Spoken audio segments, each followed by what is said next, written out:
Wilfried Ekanda estime qu'Emmanuel Macron organise l'évacuation la plus stupide jamais réalisée au Niger. Dans un forum de réseautage social obtenu par Cameroun.com, le militant n'était pas content d'Emmanuel Macron. C'est de cela qu'il s'agit dans ce forum. Désolé de vous interrompre, ce rapport peut contenir des commentaires soumis au choix de l'auteur. S'il vous plaît, si vous êtes nouveau sur cette chaîne, veuillez vous abonner et activer la cloche de notification. De cette façon, vous serez averti lorsque nous publierons de nouveaux rapports sur cette même chaîne. Merci. Exode dans la Bible. Français, fuyons le Niger.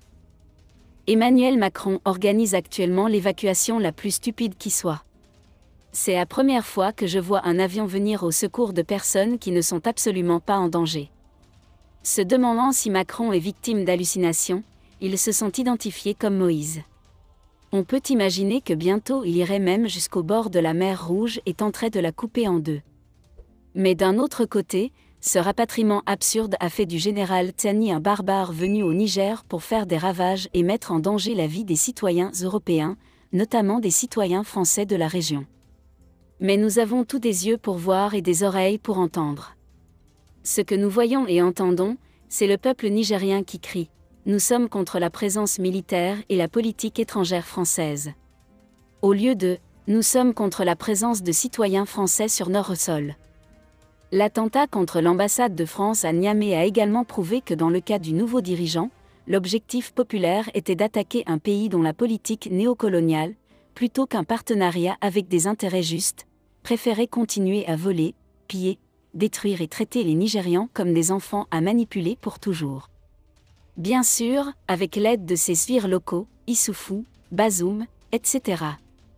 Les immigrés français qui y vivaient n'étaient pas attaqués dans la rue, chez eux ou ailleurs.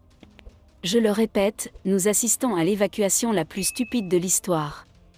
Macron ferait bien envoyer l'argent directement au Restos du Cœur, dont la distribution gratuite de nourriture en France sauve des milliers de vies chaque jour. Le général Tiani lui-même a déclaré « Aucun Français n'est en danger au Niger ». Car ce ne sont pas de simples civils qui sont à l'origine du problème, mais 1500 militaires tombés à la frontière malienne, soi-disant pour « combattre le terrorisme », ce qui n'a jamais été fait avec succès depuis plus d'une décennie, et 1000 militaires qui campent dans la capitale base aérienne de la ville de Nia à l'aéroport international Memani Diori. Le problème, ce sont ces loups masqués d'agneaux, nous les envoyons là-bas pour protéger les mines d'uranium et alimenter les 56 réacteurs nucléaires en France, et Orano, appelé Areva avant 2018, ne se soucie jamais d'aider le Niger à en construire.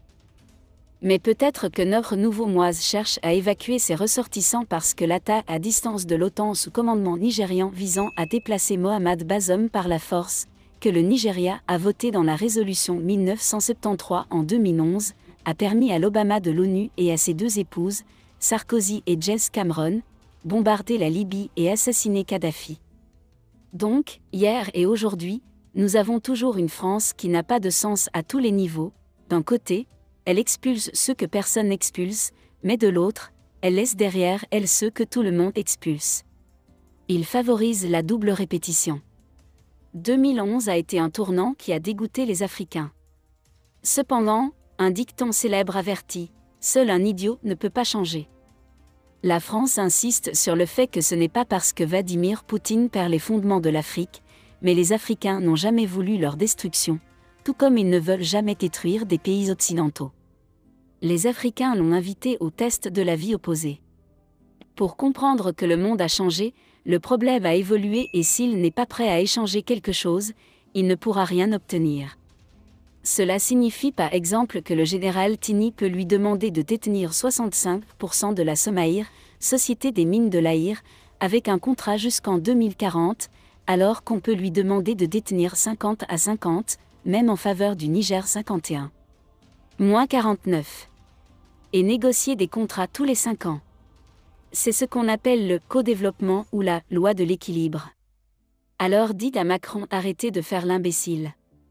Les 1200 immigrés français vivant au Niger, dont 600 ont déjà pris l'avion au Niger, n'ont absolument aucune raison de fuir le pays.